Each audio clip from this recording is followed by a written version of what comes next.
যদি আপনার কেনা দামি পোশাকগুলো পরার পরে ছবিতে আপনাকে এরকম দেখায়, তাহলে আপনাকে মানতে হবে যে আপনার ড্রেসিং সেন্স, আপনার কালার কম্বিনেশন এবং কি আপনার স্টাইল সম্পর্কে ধারণা কম রয়েছে। বর্তমানে ছেলেরা দামি পোশাক তো কিনে ঠিকই, কিন্তু তারা বুঝতে পারে না যে কোন প্যান্টের সাথে কোন শার্ট মানাবে এবং কি কোন শার্টের সাথে কোন প্যান্টটি মানাবে। আর ঠিক এই কারণে অনেক টাকা খরচ করার পরেও ছেলেদেরকে ক্লাসিক এবং কি অ্যাট্রাকটিভ দেখার বদলে ছাপড়ি দেখায়। প্রথমে আপনাকে ড্রেসিং সেন্স নিয়ে মাইন্ডসেট পাল্টাতে হবে। আপনার মাথায় রাখতে হবে যে এরকম কালারফুল এবং কি কার্টুন প্রিন্ট জামা কাপড় পরা বন্ধ করতে হবে। আর আপনি যখন এগুলোকে অ্যাভয়েড করবেন এবং কি আপনার মাইন্ডসেট হয়ে যাবে যে এগুলো পরা যাবে না, তখন আপনার ড্রেসিং সেন্স অটোমেটিক 50% সঠিক হয়ে যাবে। প্রথমে আমাদেরকে জানতে হবে যে স্কুল, কলেজ, অফিস এবং কি বাড়িতে থাকার জন্য কোন ধরনের ড্রেসিং সেন্স এবং কি কোন ধরনের কালার কম্বিনেশন আমাদের আলমারিতে রাখতে হবে। তাই আমি এই ভিডিওটি মূলত দুই ভাগে ভাগ করব। প্রথমে দেখাবো যে বাড়ি, কলেজ এবং কি অফিসে যাওয়ার জন্য কোন ধরনের পোশাক রাখতে হবে এবং কি বিয়ে বাড়ি, ফাংশন এবং কি কোনো অনুষ্ঠানে গেলে কোন ধরনের ড্রেসিং সেন্স পরে যেতে হবে এবং কি কোন ধরনের ড্রেসিং সেন্স আপনার থাকতে হবে। প্রথমে আপনাকে সিলেক্ট করতে হবে নিউট্রাল কালারের টি শার্ট। এখন আপনি হয়তো ভাবতে পারেন যে আমরা কোন ধরনের টি শার্ট কিনতে পারি। যদি আপনি চিকন হয়ে থাকেন তাহলে আপনি রাউন্ড নেকে ফুল হাতা টি শার্ট পরতে পারেন, আর সেম কোয়ালিটিতে আপনি হাফ হাতা টি শার্টও পরতে পারেন। আর আপনাকে মাথায় রাখতে হবে যদি আপনি চিকন হয়ে থাকেন তাহলে আপনি ডপ শোল্ডার পরা অ্যাভয়েড করতে হবে। আর যদি আপনি মিডিয়াম এবং ফিট হয়ে থাকেন তাহলে আপনাকে হাফ হাতা এবং কি ডপ শোল্ডার টি শার্ট বেশি মানাবে আপনার শরীরে। টি শার্টের পরে আপনার কালেকশনে কিছু ক্যাজুয়াল শার্টও থাকতে হবে, যেগুলোকে আপনি কলেজ, টিউশন, ক্যাজুয়াল পার্টিতে পরে যেতে পারেন। ক্যাজুয়াল শার্টের মধ্যে আপনি প্লেন শার্ট, ট্রাইপ শার্ট এবং চেক শার্ট পরতে পারেন। আর যদি আপনি একদম চিকন হয়ে থাকেন তাহলে আপনাকে সবসময় শার্টই পরতে হবে, কারণ টি শার্টের তুলনায় আপনাকে শার্টে বেশি মানাবে।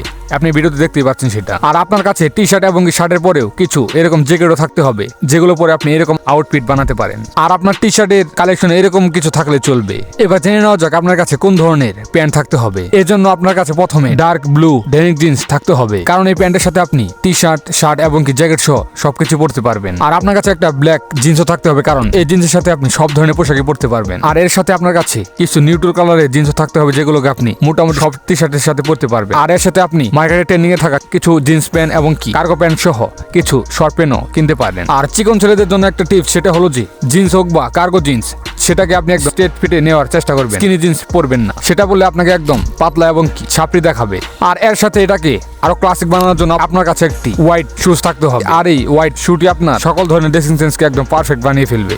আর এর সাথে একটি সুপার ক্যাজুয়াল লোফার, যেটা আপনার লুককে একদম ক্লাসিক বানাবে। আর এটা পরে আপনি ক্যাজুয়াল পার্টি এবং কি কোনো ফাংশনে যেতে পারেন। আর এর সাথে আপনি রাখতে পারেন একটি ক্লাসি স্যান্ডেল এবং কি একটা ক্লাসি স্লিপার, যেটাকে আপনি প্রত্যেকদিন পরতে পারেন। আর আপনাকে মাথায় রাখতে হবে যে কালার কম্বিনেশনের সাথে সাথে আপনার ড্রেস এবং কি আপনার জুতোগুলো যেন একদম পরিষ্কার হয়, কারণ আপনার জুতা এবং কি আপনার পোশাকগুলো একদম ডার্টি হয় তাহলে সেটা একদম আপনার লুককে বিগড়ে দেবে। আর এগুলোর সাথে আপনাকে একটা লেদারের ঘড়ি, আর আপনার যদি ব্রেসলাইট পরার ইচ্ছা থাকে তাহলে একটা ব্রেসলাইট এবং একটা ভালো বেল্ট আর একটি ভালো সানগ্লাস পরতে হবে। আর যদি আপনার আলমারিতে T shirt, shirt, pant collection এবং কি জুতো কালেকশন আর ঘড়ি কালেকশন থাকে তাহলে আপনাকে একদম ক্লাসিক দেখাবে। আর এগুলো দিয়ে আপনি শুধু ক্যাজুয়াল পার্টি, স্কুল, কলেজ এবং কি ছোট কোনো অনুষ্ঠানে যেতে পারে। আর আপনাকে বড় কোনো ওয়েডিং বা বড় কোনো অনুষ্ঠানে যাওয়ার জন্য যে কালেকশনটি দেখানো হবে সেগুলোকে একদম মাথায় রাখতে হবে, কারণ আপনার মনে রাখতে হবে যে ক্লাসিক দেখানোর জন্য শুধু খালি আপনার ড্রেসিং সেন্সে কালেকশন থাকলে চলবে না, বরং কোন জায়গায় কোনটা পরে যেতে হবে সেটা আপনাকে জানতে হবে। যদি আপনি কলেজের ডেস্কে অফিসে পরে যান বা অফিসের ডেস্কে বিয়ে বাড়িতে পরে যান তাহলে আপনাকে ক্লাসিক নয় বরং ছাপড়ি দেখাবে। আর ঠিক এই জন্য আপনাকে ড্রেসিং সেন্স, সিচুয়েশন এবং কি টাইমিং অনুযায়ী পড়তে হবে। যদি আপনি কোনো পার্টিতে যান তাহলে আপনাকে চিনোস জিন্স, প্লেন শার্ট এবং কি লোফার পরে যেতে হবে, নয়তো আপনি লাইট শার্ট, ব্ল্যাক জিন্স এবং কি একটি হোয়াইট শুজ পরে যেতে পারেন। আর যদি নাইট পার্টি হয়ে থাকে তাহলে আপনি এর সাথে একটি লেয়ারিং বা কালো জ্যাকেট পরতে পারেন। আর যদি কোনো বিয়ে বাড়িতে যেতে হয় তাহলে আপনাকে একটা প্লেন পাঞ্জাবি এবং কি এর সাথে একটি সাদা পাজামা, সাথে একটি লোফার, আর না হলে আপনি একটি কোট বা অন্য শেরওয়ানি। আর এখানে আপনাকে সাধারণ এবং কি সিম্পল ক্লাসিক ড্রেস পরতে হবে, কোনো কালারফুল বা আনঅ্যাট্রাকটিভ ড্রেস পরা যাবে না। আর যদি ভিডিওর এই পর্যন্ত এসেছেন তাহলে আপনাকে কমেন্ট করে বলতে হবে যে আপনার ভিডিওর কোন পার্টটি বেশি ভালো লেগেছে। আর যদি আপনি আপনার হেয়ার স্টাইল নিয়ে অনেক চিন্তিত এবং কি বেস্ট হেয়ার স্টাইল দিতে পারছেন না তাহলে এই ভিডিওটি দেখতে পারেন, যেটাতে